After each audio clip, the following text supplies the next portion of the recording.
এখন আমাদের যে আবহাওয়ার পরিস্থিতি তাতে দক্ষিণবঙ্গের জন্য প্রথমে বলি। দক্ষিণবঙ্গে বিক্ষিপ্তভাবে কয়েকটা জেলায় স্থানীয়ভাবে বজ্রগর্ভ মেঘ সঞ্চার হয়ে হালকা থেকে মাঝারি বৃষ্টিপাত, তার সঙ্গে দমকা হওয়া 30 থেকে 40 হতে পারে কিছু কিছু জায়গায়। মূলত যেটা আমাদের আগামী 24 ঘন্টার জন্য যেটা রয়েছে সেটা হচ্ছে ঝাড়গ্রাম, ইস্ট ওয়েস্ট মেদিনীপুর, পূর্ব পশ্চিম মেদিনীপুর, এইগুলোতে বিক্ষিপ্ত হবে। বাকি জেলাগুলোতেও স্থানীয়ভাবে বজ্রগর্ভ মেঘ সঞ্চার হয়ে খুবই স্থানীয়ভাবে এক দু জায়গায় হালকা থেকে মাঝারি বৃষ্টিপাত হয়ে যেতে পারে। আর এখন আগামীকালও তাই, আগামীকালও বিক্ষিপ্ত হবে, এক দু জায়গায় করে হবে। তারপরের দিনও তাই, 19 তারিখে, 20 তারিখেও তাই। 21 তারিখটা বেশিরভাগ সব জায়গাতেই শুষ্ক আবহাওয়া থাকার সম্ভাবনা। 22 তারিখে আমাদের কয়েকটা জেলা যেমন পুরুলিয়া, ঝাড়গ্রাম ও পশ্চিম বর্ধমান এইসব জেলাতে হতে পারে। 23 তারিখে কিছু জেলায় যেমন পুরুলিয়া, বাঁকুড়া, পূর্ব পশ্চিম বর্ধমান, বীরভূম, মুর্শিদাবাদ, নদিয়া এই জেলাগুলোতে বিক্ষিপ্তভাবে হওয়ার সম্ভাবনা রয়েছে।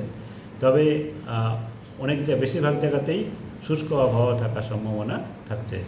মূলত 19 থেকে আমাদের 23 তারিখ পর্যন্ত বা 22 তারিখ পর্যন্ত বেশিরভাগ অঞ্চলেই শুষ্ক আবহাওয়া থাকবে দক্ষিণবঙ্গের। তার সঙ্গে সঙ্গে এখন আমাদের আগামী 3-4 দিনের মধ্যে তাপমাত্রা, যেটা আমাদের গত 24 ঘন্টাতে কিছুটা কমে গেছে, সেটা আগামী 24 ঘন্টা মানে আজকে পর্যন্ত খুব একটা তারতম্য হবে না, কিন্তু কাল থেকে তাপমাত্রা দক্ষিণবঙ্গে আমাদের 3 থেকে 5 ডিগ্রি পর্যন্ত বিভিন্ন জায়গায় বাড়ার সম্ভাবনা রয়েছে। তার জন্য আমাদের 19 থেকে 23 পর্যন্ত মূলত আমাদের পশ্চিমের জেলাগুলোতে উষ্ণ এবং আর্দ্র আবহাওয়া থাকার সম্ভাবনা রয়েছে। তাপমাত্রা কিছু কিছু জায়গায় 38 থেকে 40 এই রেঞ্জে বা তার থেকে 41ও এক দু জায়গায় যেতে পারে পশ্চিমের জেলাগুলোতে। আর বাকি জেলাগুলোতে আর্দ্র উষ্ণ আবহাওয়া থাকবে, তবে পশ্চিমের জেলাগুলোতেই বেশি সম্ভাবনা থাকছে। উত্তরবঙ্গের ক্ষেত্রে যেটা বলা হয়েছে, দক্ষিণবঙ্গের অ্যালার্ট কিছু থাকছে গরম এবং হ্যাঁ, সেটা আমরা যেমন আমরা এখন দিই। এখন আপনাদের তাপপ্রবাহ ছাড়াও আমাদের যেহেতু এখন হট ওয়েদার এবং তার সঙ্গে সঙ্গে হিউমিডিটিটাও মানুষের ইয়ের পক্ষে কষ্টকরদায়ক বা অস্বস্তিদায়ক হয়, তার জন্যে এখন আমাদের হট এবং হিউমিড মানে উষ্ণ এবং আর্দ্রের জন্যেও সতর্কতা অবলম্বন করার জন্য বলা হয়। তার জন্যে দেওয়া রয়েছে আমাদের পশ্চিমের জেলাগুলোর জন্যে, যেটা মূলত আমাদের পুরুলিয়া, পশ্চিম বর্ধমান, বাঁকুড়া, পশ্চিম মেদিনীপুর, ঝাড়গ্রাম এই জেলাগুলোতেই বেশি হওয়ার সম্ভাবনা বেশি। আর উত্তরবঙ্গের ক্ষেত্রে যেটা রয়েছে, উত্তরবঙ্গে আমাদের আগামী 24 ঘন্টাতে বিক্ষিপ্তভাবে হালকা থেকে মাঝারি বৃষ্টিপাত, দমকা হাওয়া 30 থেকে 40 আমাদের উপরের 5টা জেলা মূলত দার্জিলিং, কালিম্পং, জলপাইগুড়ি, আলিপুরদুয়ার, কোচবিহার এখানে হওয়ার সম্ভাবনা রয়েছে। মূলত সন্ধ্যার দিকেই বেশি সম্ভাবনা রয়েছে, আর সন্ধ্যা বা রাত্রের দিকে। আর আগামীকাল সামান্য একটু বাড়তে পারে, যেটা আমাদের অনেক জায়গাতেই বজ্রবিদ্যুৎ সহ বৃষ্টিপাত, তার সঙ্গে সঙ্গে দমকা হাওয়া 40 থেকে 50 পর্যন্ত যেতে পারে উপরের 5টা জেলা। বাকি 3টি জেলাতেও হালকা থেকে মাঝারি বৃষ্টিপাতের সাথে বিক্ষিপ্তভাবে বজ্রবিদ্যুৎ সহ বৃষ্টিপাতের সম্ভাবনা রয়েছে। আর তারপরেও উত্তরবঙ্গে আমাদের বিক্ষিপ্তভাবে মূলত উপরের 5টা জেলাতে এক দু জায়গায় করে হালকা থেকে মাঝারি বৃষ্টিপাত বজ্রবিদ্যুৎ সহ কন্টিনিউ করবে।